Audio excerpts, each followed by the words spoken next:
खबर इंदौर से। इंदौर पुलिस को लगातार शिकायत मिल रही थी कि नकली पुलिसकर्मी बनकर वृद्ध महिलाओं को निशाना बनाकर ज्वेलरी उतरवाने वाली ईरानी गैंग के 3 सदस्यों को मुंबई से गिरफ्तार किया। दरअसल इंदौर शहर में लगातार हो रही वृद्ध महिलाओं के साथ नकली पुलिस द्वारा पहले तो ये कहा जाता है कि आगे कोई बड़ी वारदात हो गई, आप अपने जेवर उतारकर रुमाल में रखकर जाएं, जिससे कोई चोर आपके साथ कोई वारदात न कर पाए। महिला द्वारा जब अपने घर जाकर रुमाल खोलकर देखती है तो उसमें असली की जगह नकली जेवर मिलते थे।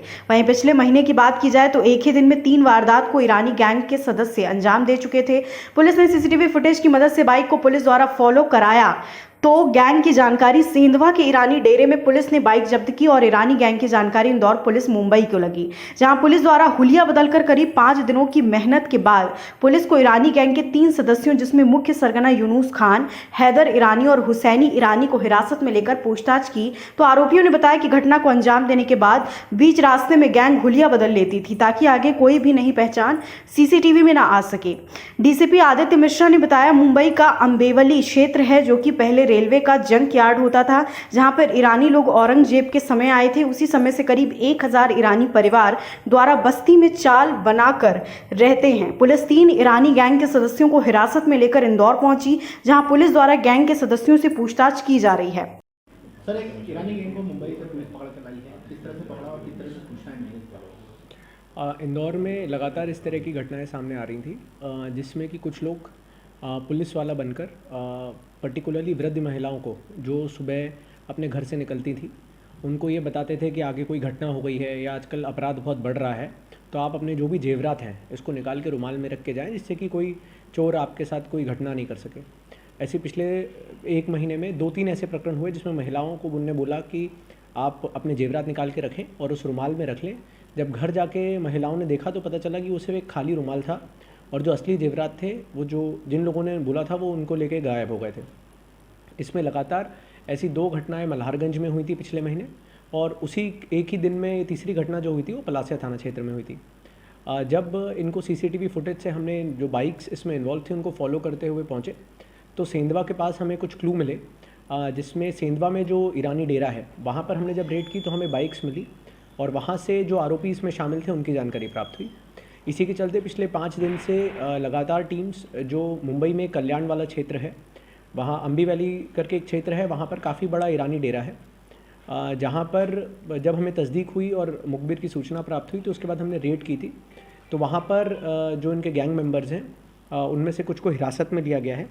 इसमें जो मुख्य गैंग मेंबर्स जो इंदौर में घटनाएं करने में इन्वॉल्व थे उसमें एक हैं यूनुस खान, दूसरे हैं हैदर ईरानी और तीसरे हैं हुसैनी ईरानी। इन तीनों लोगों के ऊपर पूर्व में भी आपराधिक रिकॉर्ड दर्ज हैं। यहाँ पर जो हैदर ईरानी है उसके ऊपर करीबन 32 अपराध हैं, जो यूनुस सैयद है इसके ऊपर करीबन 10 अपराध पूर्व में दर्ज हैं। ये लोग काफ़ी समय से इस तरह की घटनाएं करके, क्योंकि बॉम्बे इतनी दूर से आते थे तो अमूमन अनट्रेस रह जाते थे। इस बार वी वर फॉर्चुनेट कि हम जब लगातार इनको सीसीटीवी को फॉलो करते हुए इनके पास तक पहुँचे तो हमें इनकी ना केवल आइडेंटिटी डिस्क्लोज हुई परंतु हम इसमें से कुछ लोगों को अरेस्ट करने में सफल रहे हैं। इसमें एक जो मुख्य चीज़ इनके साथ रहती थी कि ये क्योंकि बॉम्बे से आते थे तो ये बहुत दूर से आते हैं तो यहाँ पर कोई ट्रेस नहीं छोड़ते हैं, ना ही फ़ोन्स का इस्तेमाल करते हैं, ना ही कोई भी और ऐसा टेक्निकल एविडेंस पीछे छोड़ के जाते हैं। एक बहुत यूनिक चीज़ जो पता चली कि बीच रास्ते में जाके ये अपना पूरा हुलिया बदल लेंगे, कपड़े बदल लेंगे और आपको थोड़ी देर के बाद फुटेज मिलना बंद हो जाएगा कि आगे कौन आदमी था जो घटना में इन्वॉल्व था।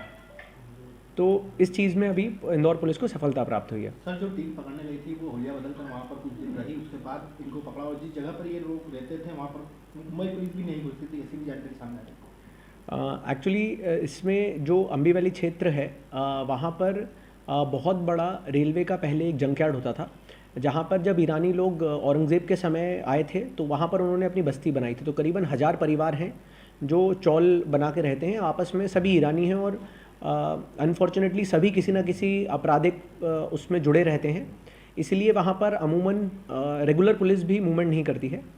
ये बात भी सही है क्योंकि वहाँ से सूचना निकालना बहुत मुश्किल काम होता था। तो जंकयार्ड में लेबर्स बहुत बाहर से आते हैं, तो जो पुलिस टीम थी उसके कुछ मेंबर्स वहाँ पर लेबर का काम करने के हिसाब से, और जो वहाँ कबाड़ी रहता है क्योंकि जंकयार्ड था तो वहाँ से कबाड़ी खरीदने वाले काफ़ी लोग आते हैं, तो उनके माध्यम से भी वहाँ पर रहे थे, पहुँचे और 5 दिन जब रहे हैं तो कुछ लोग चौल में रहे और बाकी लोग जंकयार्ड में जंक खरीदने के नाम से वहाँ पर थे। सर ये जो वारदात हुई है ये कुछ सालों पहले हुआ करती थी इसी तरह से कोई नकली पुलिस बनकर हो गई, इसके बाद वापस एक साल से 3 वारदातें हुई शहर में। तो सर ये वो पुरानी गैंग या इनका कुछ ताल्लुक है? देखिए, ये ज़रूर है कि इसमें जो एक वारदात खुली है वो 2022 की भी है। तो 2022 की और हम ऐसी वारदातें निकलवा रहे हैं जिसमें इस तरह की नकली पुलिस बन के किसी से चोरी की गई हो या उसके साथ फॉर्जरी या चीटिंग की गई हो। क्योंकि 2022 का राजेंद्र नगर का जो अपराध है उसकी फुटेज में भी जो अभी हमने अरेस्ट किया है उनकी शक्ल जो है वो साफ दिख रही है। पर पिछली बार भी जब पुलिस ने उस समय विवेचना की थी तो एक आखिरी डेड एंड पे जाके रुक गई थी और उसके बाद फिर उनको आगे क्लू नहीं मिला था। बट इस बार जब हमें मिला है तो हम पिछले बार की विवेचनाओं को भी या पिछले बार जो ऐसे अपराध हुए हैं उनको भी अभी खंगाल रहे हैं। सर ये खबर भारतवर्ष के लिए इंदौर मध्य प्रदेश से संजय शर्मा की रिपोर्ट। अपने शहर अपने प्रदेश की ताज़ा खबरों के लिए लाइक करें, शेयर करें, सब्सक्राइब करें और हाँ, बेल आइकन दबाना ना भूलें, क्योंकि खबर हमारी, फैसला जनतंत्र का।